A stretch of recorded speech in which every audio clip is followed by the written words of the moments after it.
on langsung bukan mana lagi. Baik, assalamualaikum warahmatullahi wabarakatuh. Waalaikumsalam.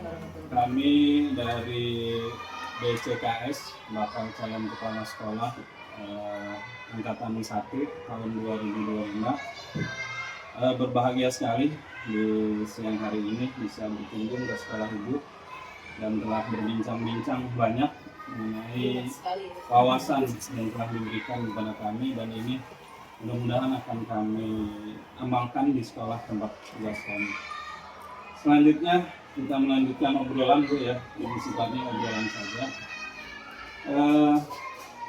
Selama ini sudah pasti di sekolah-sekolah itu ada kasus-kasus konflik antara nilai moral di sekolah, dimana konflik itu adalah baik vs baik seperti itu ya. Nah, bagaimana cara ibu mengidentifikasi apakah kasus itu termasuk nilai moral atau tidak? Nah, bagaimana caranya supaya ibu bisa membedakan atau mengidentifikasi konflik-konflik seperti itu? Moral itu selalu berkenaan dengan perilaku sebenarnya ya, perilaku itu ucapan, tindakan dan lain sebagainya gitu kan. Nah, ketika ada hal yang tadi konflik moral, benar melawan benar atau salah melawan salah, bagaimana cara mengatasi hal ini? Saya itu selalu yang seperti tadi sudah disampaikan, regulasi selalu dibaca terlebih dahulu. Misal contoh begini, masalah kehadiran di sekolah, karena kami ada 2 shift, shift pagi, shift siang. Shift pagi itu kan absen, mesin absennya itu di jam 7, nanti baru boleh pulang lagi di setengah 2. Yang masuk siang adalah di jam 10, nanti pulangnya jam 5. Ketika hari Senin, semua ASN, PNS dan P3K wajib mengikuti upacara bendera, termasuk para honorer. Ini kan akan terjadi nih di sini konflik moralnya begini. Ya saya mah ngabsennya nanti jam 10. Kenapa saya harus ikut upacara? Dan sebagainya itu selalu didudukkannya, diambil bukan dari sisi pendapat, baik pendapat kita ataupun pendapat pribadi, tapi dibawanya ke regulasi. Itu untuk masalah kedisiplinan. Tapi kalau misalkan layanan terhadap orang tua murid, ada guru yang dianggap galak padahal sebenarnya dia bukan galak tapi berlaku tegas. Ada guru yang dianggap baik padahal sebenarnya dia bukan baik tapi tidak peduli. Nah, ini juga ada konflik moral di sini. Bu, saya ingin memberi layanan terbaik tapi saya malah dicap galak.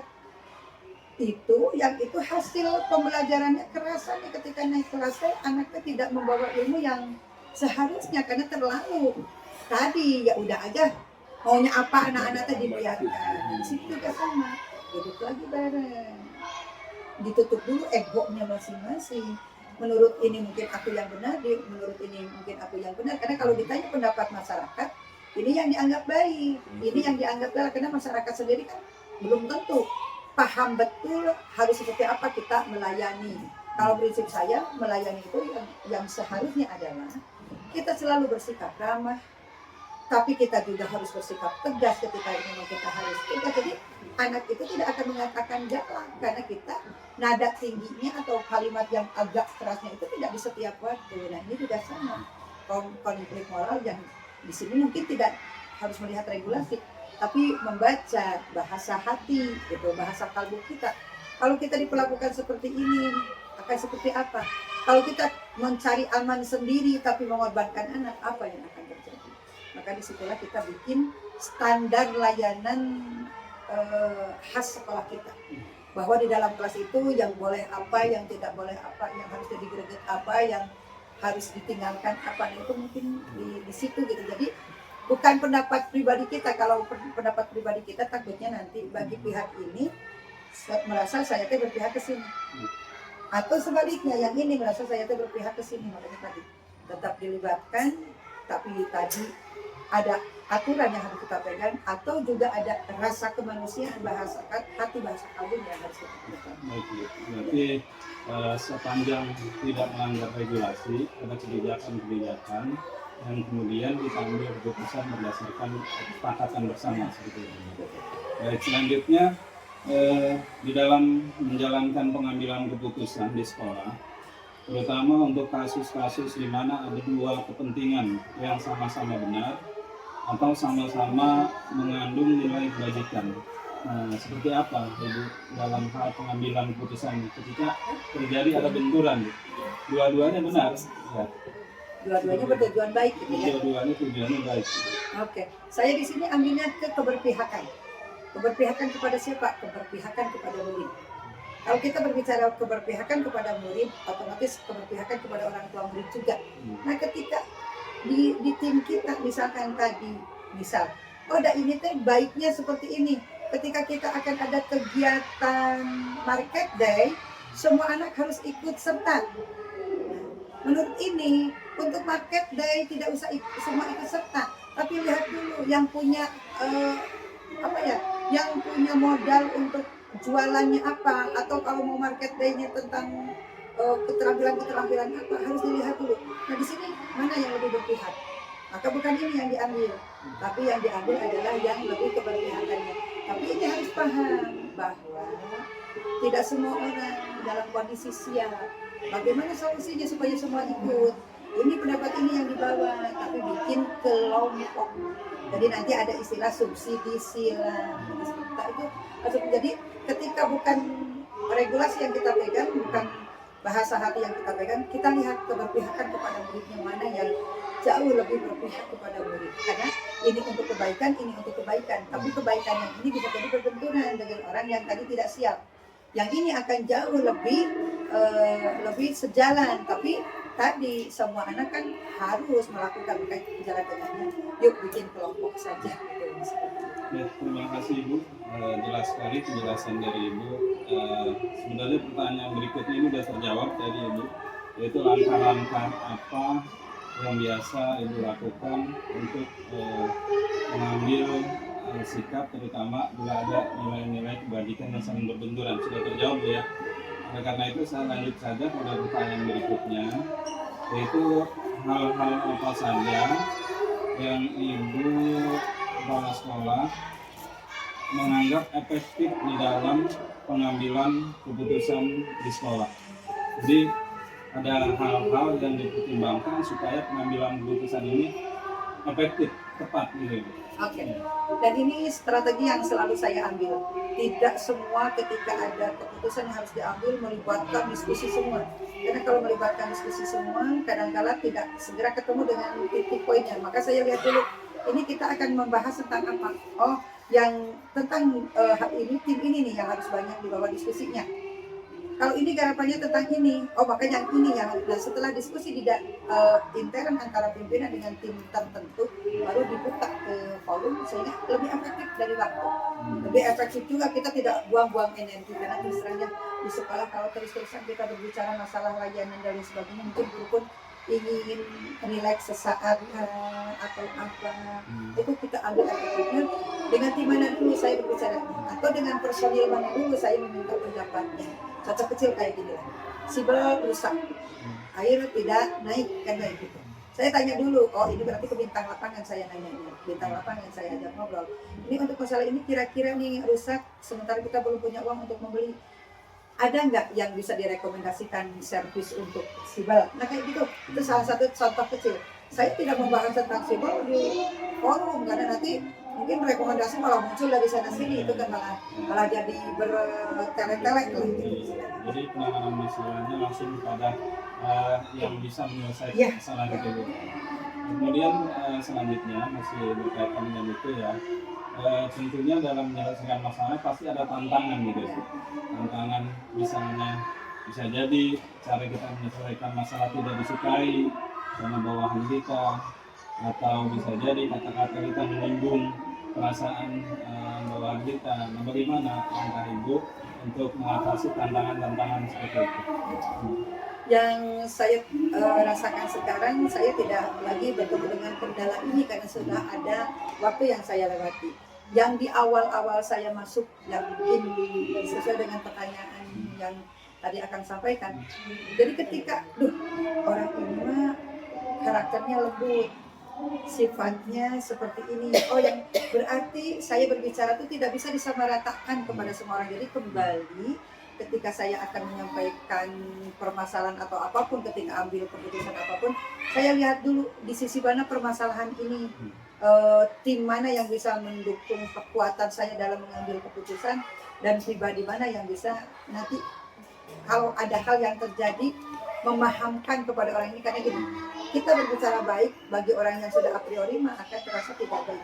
Saya tidak bermaksud menyinggung, bisa jadi terasa menyinggung. Nah seperti itu. Jadi tadi tetap ada menggunakan tarik ulur dulu dengan cara, oh saya ngobrolnya dengan ini dulu, baru ngobrol ke sini. Oh ini kok belum kenal juga, saya tarik lagi. Oh ini ngobrolnya harus kayak gimana. Dan sekarang sudah tidak menemukan lagi kendala itu kan mereka sudah jatuh cinta dengan saya. Jadi dan kuncinya adalah dengan Muni, dengan tim itu, kuncinya adalah jatuh cinta dulu. Jatuh cinta dalam arti kata kita sebagai pimpinan, Akang berdua, kemudian Neng berempat, tidak hanya memposisikan diri sebagai kepala sekolah, tidak hanya memposisikan diri sebagai pemimpin pembelajaran, tidak hanya memposisikan sebagai manajer yang akan mengelola sekolah, tapi tempatkan kita adalah ibu bagi mereka yang usianya lebih tinggi dari kita dalam status ini sebagai ibu, bagi yang muda juga kita sebagai ibu, sebagai bapak yang tadi mereka akan jatuh cinta kepada kita ketika perlakuan kita kepada mereka tidak ada pilih kasih, tidak ada anak emas, tidak ada anak tiri, dan itu tidak akan ketemu lagi kalau sudah begitu. Karena gini, ini maaf ya, ada permasalahan ini. Saya tidak sebutkan nih dari mana sumbernya, siapa yang dituju dalam permasalahan ini. Saya ungkapkan gini, mohon diterima dengan hati yang bersih ya, mohon diterima dengan pikiran yang positif. Ini seperti ini kejadiannya. Ini butuh solusinya seperti ini. Kita ambil beberapa solusi. Sok silahkan mau pilih solusi yang mana yang tadi saya ungkapkan, ke satu, kedua, ketiga. Jadi ketersinggungan itu akan hilang karena saya memberi 3 pilihan. Meskipun nanti begitu beres, saya japri, nanti datangnya ke rumah saya. Sampaikan bahwa masalah ini kemana, di kelas Neng atau di kelas Neng atau kepada diri Neng atau kepada diri Neng. Dan tadi sudah disampaikan di bahasa dalam kolom, siap nggak memperbaiki diri, siap nggak kayak gini, guru dilaporkan minta izin tidur dari murid-muridnya. Orang tua kan menyampaikan ke saya ajak saya bahas di forum bagaimana guru menjaga kecukupan tidur, bagaimana guru tampil rapi. Kalau kurang tidur kan jadi kecil, betul tidak? Iya. Saya bahas dulu tuh, tidak menyinggung siapapun, tidak mengatakan siapapun. Nah udah itu baru saya panggil orangnya. S2. Ya, sama saya S2. Di antara guru kelas hanya ada yang S2. Menurut AA kira-kira nih kinerja teman-teman yang belum S2 kayak gimana? Menurut AA, karena AA sudah S2, kinerja AA gimana? Kan dia pasti itu menyanjung diri. Nah, langsung baru saya bilang, tapi kenapa AA kok izin tidur kepada anak-anak? Oh, jadi dia teh, oh, tadi teman mau dibahas ke si ibu ternyata aku, oh, itu cina ibu cina saya teh bla bla bla bla dengan jarak yang jauh dari sebagainya. Saya bilang, kalau jarak AA merasa jauh, lihat tuh bapak itu, AA itu akan itu jaraknya lebih jauh, tapi tidak pernah mengantuk. Menurut saya bukan jarak, tapi AA-nya keasikan.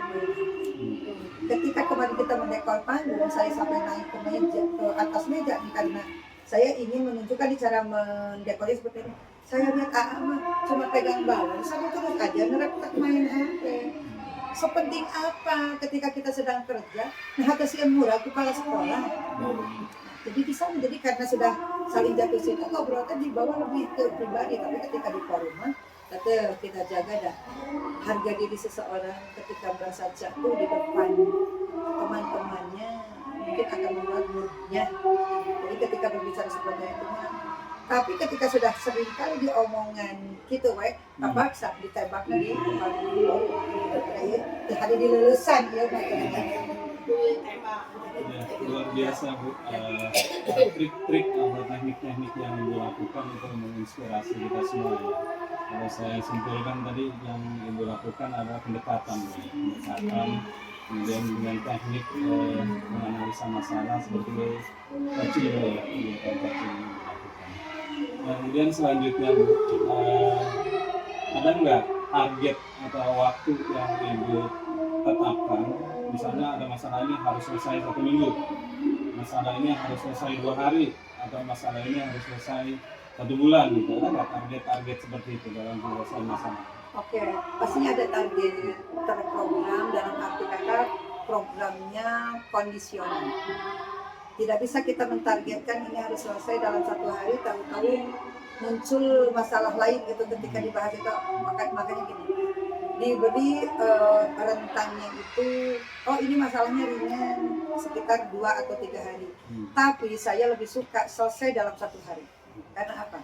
Ketika selesainya di beberapa hari, kita sudah ketemu jalan, tahu-tahu masuk yang ngomporan, masuk yang membisikkan, yang tadinya sudah siap untuk mencari solusi, malah makanya saya selalu ingin ketika ada hal apapun selesai dalam sehari. Ketika ada guru yang terlihat ini, ketika ada masalah atau gesekan dengan orang tua, kenapa ya kok belum ditindaklanjuti gitu.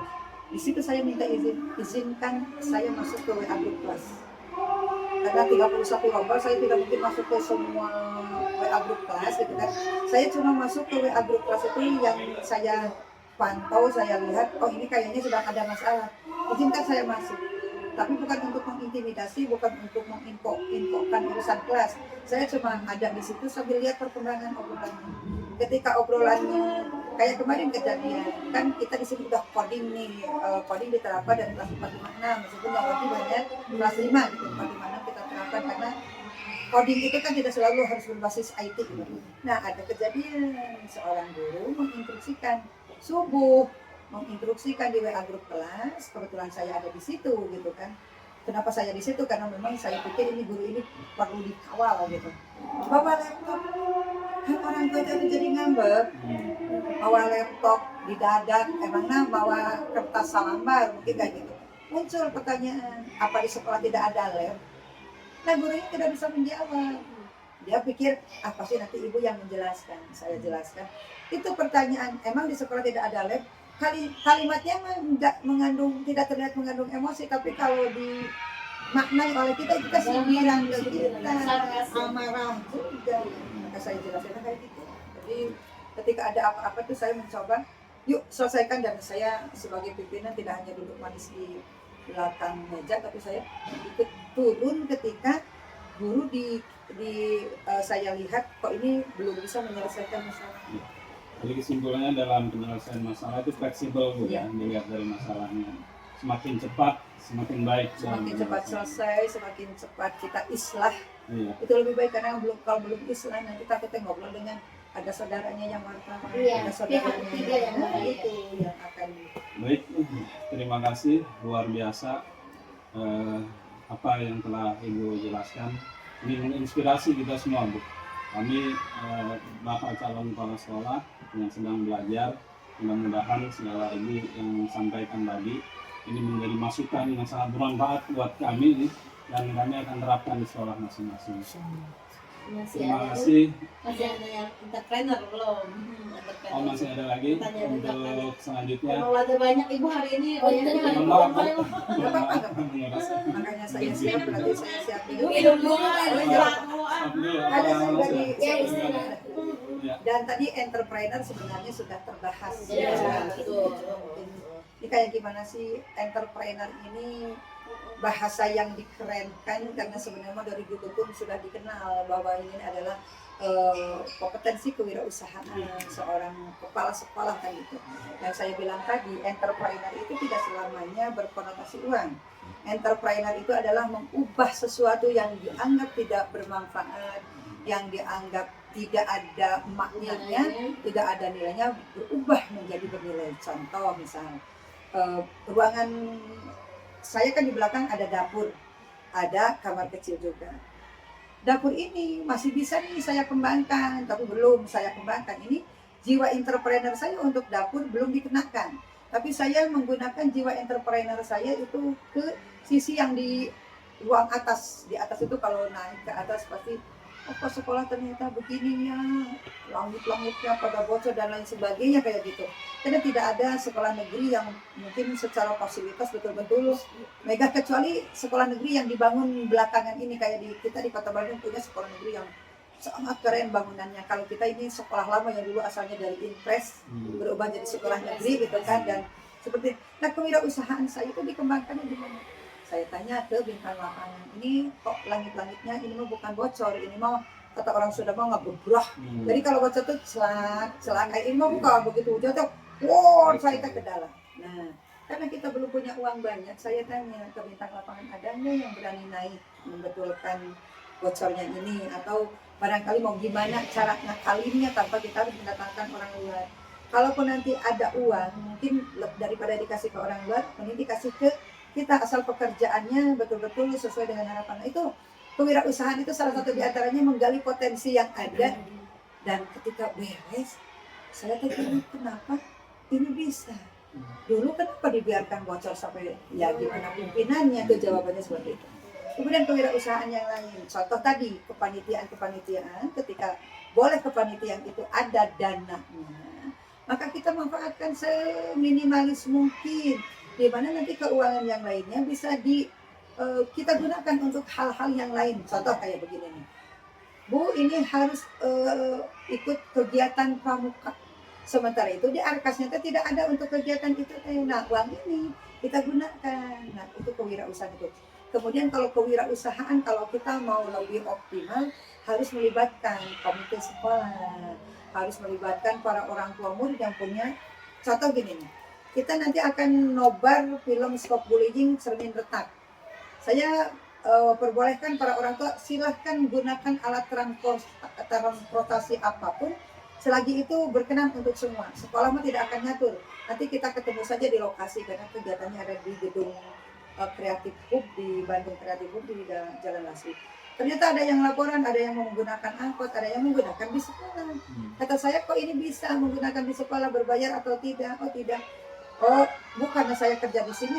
Nah kewirausahaan kita cari orang tua yang kayak kemarin kata saya ada puncak acara mendatangkan para pejabat.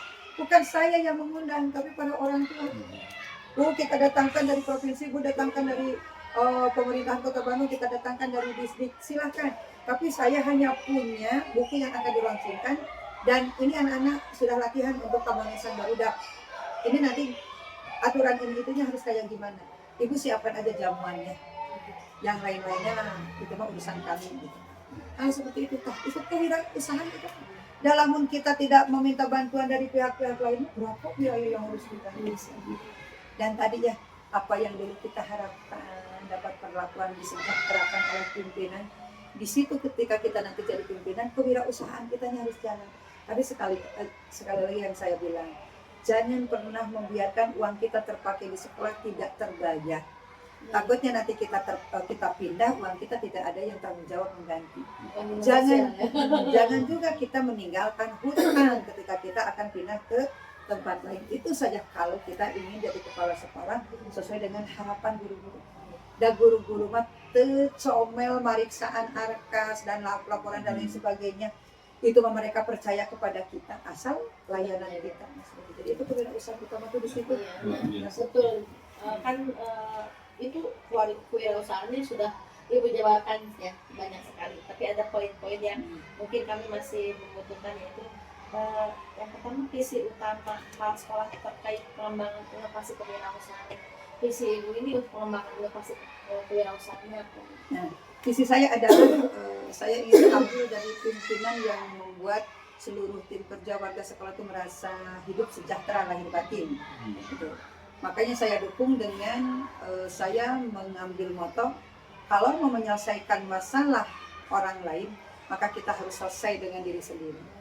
Nah, maka saya selesaikan dulu permasalahan dengan diri sendiri. Karena ketika ketika kita sudah tidak punya beras, tidak ada uang, boro-boro mikiran mensejahterakan tim kerja kita ke boga beas, nah itu artinya minta sama Allah, ya Allah barokahkan rezeki saya, gaji kita sudah jelas dibatasi seperti itu gitu. Tapi kan kita ada sertifikasi, ada TKD. Nah, sertifikasi bukan kadang-kala bukan jadi untuk kita berpoya-poya lagi, tapi jadi dana talang yang kita simpan baru terbayar nanti ketika bos cair. TKD jadi mobilitas kita, jadi kita tidak lagi mengambil dana dari manapun, menggunakan minta saja sama Allah, ya Allah ganti, dan saya merasakan tidak pernah kosong dompet ketika kita ikhlas. Misalkan itu mah sebenarnya memilih kita, tapi kita bantukan dulu. Tapi saya selalu bilang ke OP atas, nanti tolong ketika bos sudah saya ini dahulukan dibayar, karena tadi tidak boleh punya hutang, tidak boleh tidak boleh menunda uang, tidak boleh meninggalkan hutang. Itu jadi visi saya tadi, saya ingin mensejahterakan tim kerja saya ini lahir batin. Jadi kewirausahaan itu tidak selamanya tadi uang, tapi contoh gini, Bu, anak saya sakit, kalau saya minta tolong kepada ini untuk ngantar ke rumah sakit, belum ongkosnya, belum uang jajannya, oh udah antar saja, amankan dulu kelas. Nah itu salah satu bentuk kesejahteraan tersebut. Mungkin itu ya. Nah kan tadi Ibu bilang udah kewirausahaan ini Ibu bekerja sama dengan orang tua, dengan pihak-pihak kayak pemerintah, dinas dan sebagainya. Bagaimana Ibu mendorong mereka untuk mau berpartisipasi dalam kegiatan kewirausahaan di sekolah ini? Dorongan yang pertama, ketika hati mereka sudah berkenan dengan layanan kita, maka saya dengan tim kerja bikin komitmen. Yuk di kelas, betul-betul layani orang tua. Kita sekolah negeri, orang tua tidak bayar SPP. Tapi ingat, uang bos itu adalah dari pajak masyarakat juga. Meskipun kita bukan sekolah yang berbayar, layanan kita upayakan melebihi layanan sekolah yang berbayar. Salah satu di antaranya, jangan ada anak yang menangis karena tersinggung oleh kita. Jangan ada anak yang pulang mengadu kepada orang tuanya karena merasa ada temannya yang berlaku tidak baik dan kita membiarkannya. Terus semua aktivitas di dalam kelas, HP pegang bukan untuk WA-an. HP pegang untuk moto. Nanti ketika kegiatan sudah selesai, kirimkan kepada orang tua. Jadi setiap hari guru kami itu harus mengirimkan kegiatan di WA group kelasnya masing-masing. Setelah begitu orang tua akan berkenan. Jangan berharap berkenan 100%. Yang berkenan dari satu kelas hanya 5% saja itu sudah cukup untuk kita. Gitu. Satu kelas 5% kan kalau digabung mungkin jadi ada 150% kalau 31 lomba. Dan ketika kita butuh dukungan, nah kita selalu bilang, siap nggak mendukung kita, dari sisi mana mendukungnya, kayak gini. Mau ada tampilan, oh ini mau meriah, ingin ada sisingaan. Nyewa sisingaan itu kan mahal. Kata orang tua yang punya sisingaan, Bu saya yang bawa sisingaannya, Bu saya yang bawa sound systemnya. Tapi itu tadi, anaknya orang kudu benar-benar, bukan kita pilih kasih, tidak. Di jam belajar layanan sama. Tapi ketika sudah pulang sekolah, orang tua yang peduli, anaknya masih terkendala dalam belajar, kita jangan dulu pulang, ajak dulu ke ruang mana, tambah lagi belajar, bukan untuk dibayar, tapi untuk menunjukkan bahwa kita peduli. Itu. Jadi setelah itu memudahkan, sekarang di sini saya menemukan, ternyata di 172 Adil Kidul itu, entah apa yang terjadi di sebelum-sebelumnya, pernah di rumah ini tadi dikategorikan sekolah yang orang tua ketika menyumbang teh tidak pernah hitung-hitungan. Tapi kesininya betul-betul hitung-hitungan. Saya ambil, saya cari ini di mana kepedulian orang tua. Oh ternyata kepedulian itu ketika urusan pribadi anak-anaknya. Mau nyewa baju berapapun, mau ongkos berapapun, mau ibinan berapapun, kalau itu berkaitan dengan kepentingan anaknya, mereka siap. Maka saya ambil trik sekarang. Di sekolah mau punya kegiatan ini, belajarnya ini harus di sini. Nanti bertemu saja ya di sini. Oh ini kita mau ada panggung. Orang tua harus menyewa baju untuk tampilannya, silahkan sewakan. Ternyata gitu. Jadi itu di situ. Jadi kitanya juga harus peduli, harus gimana sih? Ulah maksakan ke yang kurang, akhirnya jadi pasea aja orang tua. Dan ingat orang tua juga akan satu saat akan jadi musuh kita, akan jadi pengkhianat untuk kita ketika mereka merasa tidak berkenan. Lapor ke sana ke sini. Terus tantangan sama solusinya, tantangan ini paling berat nih di sekolah ini Ibu dalam mengelola kewirausahaan, dan solusinya apa sih yang udah Ibu laksanakan nih sampai sekolahnya menjadi sekeren ini gitu? Tantangannya yang pertama ego orang per orang, di mana ada yang merasa aku berhak untuk mendapatkan ini, padahal ketika itu tidak diambil akan jauh lebih bermanfaat. Atau ego, untuk apa aku harus membantu sekolah, karena sekolah kan sudah ada uang bos, itu kan ego tersendiri. Dan saya sendiri juga punya ego. Saya ingin gebrakan di sekolah itu betul-betul gebrakan yang berkualitas. ada ego juga, butuh dana yang mungkin lebih. Nah di situ kita saling meredam ego dulu, duduk bareng dulu tadi. Ini akan, kalau ada kegiatan ini kontribusinya akan berbentuk apa? Sekolah punya dananya berapa? Selalu buka atasnya, apakah ini terpetakan atau tidak? Oh ternyata tidak terpetakan, berarti kita jangan memaksakan ketika itu tidak terpetakan. Makanya yang apa ya, kendalanya itu banyak, solusinya juga insya Allah ada, dan yang paling utama adalah tim kerjanya solid, kompak, dan harmonis. Kalau itu sudah berjalan, mau apapun benturan dari luar bisa kita hadapi bareng-bareng. Yang sulit itu ketika dari luar menghormati saya sebagai pimpinan, tapi tim kerja saya ada pengkhianat, itu lebih berat. Lebih berat, dan jangan sampailah ketemu dengan kendala seperti itu, berat rasanya. Dan ini para bapak juga nanti jangan sampai kedekatan kepada guru teh tanpa sadar gitu. Kita cenderung lebih dekat dengan yang fisiknya, secara fisiknya lebih bagus dari orang lain. Akan munculnya cemburunya lain gitu. Dan jadi isu Dan para bapak harus siap akan diidolakan oleh para perempuan yang ada di sekolah, bisa jadi kan seperti itu. Makanya termasuk paling termasuk orang tua. Saya saja tadi dekat dengan Agus, padahal saya sudah tua, Agus di bawah saya. Tetap saja itu ada ibu teh jeung Agus padahal mereka sudah tahu, apalagi kalau mereka tidak tahu kemana itu maksudnya. Kalau ibu-ibu cenderung lebih amannya apa? Dan itu mungkin kan orang ditaksir itu guru lelaki di sekolah orang dan boleh erain naksirna. Kalau laki-laki mah bisa jadi seperti makanya tadi yang dimaksud, yuk kita buang ego kita di masing-masing, selalu berlaku netral aja kepada siapapun. Ketika ada orang tua yang membuat kita jengkel, istighfar, jangan kepancing emosi. Jangan kepancing emosi, karena sekali kepancing emosi kita orang tua bisa goreng bahkan di sekolah juga apa sudah digunakan penggunaan teknologi kayak LMS, rapot atau platform digital. Semuanya sudah, makanya tadi coding saja yang baru gitu kan diterapkannya di 4, 5, 6. Kalau yang di itu hanya di kelas 5 dulu sebenarnya. Dan kita ketika ada asesmen dan sebagainya sudah ada yang berbasis IT, meskipun bermodal kertas juga masih kita jalan digital, medsos kita insya Allah semuanya sudah. Dan ini teh alhamdulillahnya kita guru senior itu tinggal saya tuh kedua tertua, masih ada satu guru yang guru PAI, Ibu Eti namanya, yang usianya 1 tahun di atas saya. Jadi ke bawahnya adalah generasi berikutnya, cuma saya menuntut yang IT-nya harus betul-betul dikuasai itu dari 49 tahun ke bawah. Yang 50 tahun ke atas yang penting bisa mengerjakan tugas di laptop, bisa nulis. Makanya nulis di buku itu tidak dipilih yang junior, yang senior, semua harus nulis. Ya seperti itu. Jadi karena masa di Kota Bandung ya kita apalagi di pinggir jalan dan dianggapnya ada ketertinggalan seperti itu. Cuma tadi saya tidak pernah menuntut kesempurnaan pekerjaan karena saya sendiri sebagai pemimpin masih banyak lemahnya, masih banyak kurangnya gitu. Yang terakhir Ibu, apa sih pembelajaran yang terkait yang Ibu dapat dari program kewirausahaan, terus harapan jangka panjangnya ini apa? Pembelajaran yang terbaik adalah ketika kita bisa menemukan kekuatan sisi orang lain. Wirausaha mana? Oh iya Pak, iya mah kuatna di dia, iya mah kuatna di dia, iya mah kuatna di dia. Oh tim kerja mah kuatna di dia.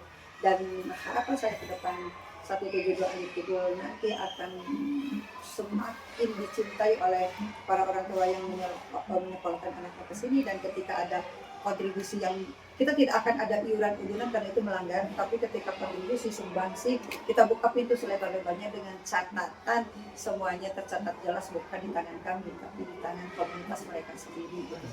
Dan begitu nanti ketika saya pensiun di tahun 2028 mereka tidak akan kembali ke posisi yang dimana ibu udah dulu yang diceritakannya itu kan bukan hal yang ibu udah dulu ingin ke depannya. Makanya kata saya di 2 tahun sebenarnya sekarang terakhir saya tugas itu seluruh kompetensi saya ingin curahkan kepada tim. Makanya sekarang ini tiba-tiba harus bikin PPT ini, yang ini tiba-tiba harus tampil ini, tidak pernah saya siapkan.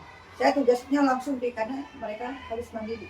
Ini berkegiatan yang ada kewirausahaannya, oh ini cara bicaranya ini bagus nih, nanti tidak akan kebablasan ngomongnya, akhirnya bukan dapat dukungan tapi malah ketersinggungan orang yang itu. Ya sekarang sedang betul-betul saya suruh, jadi mata saya itu harus jadi mata elang, telinga saya juga harus jadi telinga lumba-lumba yang, dan hati saya harus seluas samudra. Ketika ketersinggungan saya jangan membuat saya jadi mundur, tapi saya pun harus bisa, saya pun harus berlaku tidak menyinggung orang lain. Seperti itu. Jadi sedikit ini semuanya harus jago. Luar biasa. Sampaikan antusias. Luar biasa ilmu Iya, yang semoga saya bisa seperti ibu saya. Terima kasih Ibu, banyak sekali ilmu yang kami dapatkan dari obrolan kita hari ini. Mudah-mudahan ini akan memotivasi kita untuk menjadi lebih baik lagi dari sekarang dan akan kita terapkan di sekolah kita masing-masing. Terima kasih.